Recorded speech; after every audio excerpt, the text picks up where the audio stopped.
Ассалаумағалейкум, кеш жарық, құрметті Батыс Қазақстан облысы, Казталов ауданы, Жалпақталым, Ақбатерім. Баршаңызды келе жатқан жаңа жыл мерекелеріңізбен шын жүректен құттықтаймын. Жаңа жылдарыңыз құтты болсын. Баршаңызға табыс тілеймін.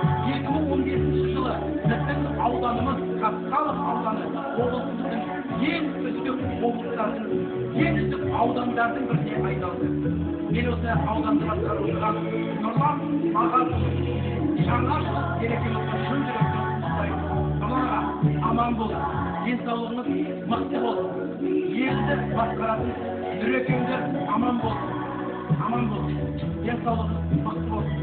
Осы залда мені көріп отырған барша ауылдастарымды, барша бауырларымды, барша осы жерлестерімді жаңа жыл мерекелеріңізбен шын жүректен құттықтаймын. 2015 жылының қой жылы, той жылы болса, ал 2016 жылы еді маймыл жылы. Тек еліміз үшін жақсы жыл болсын, ауданымыз үшін жақсы жыл болсын. Осы Казталов ауданы үшін бокалдарыңызды көтеріп қойыңыздар. Мерекелеріңізбен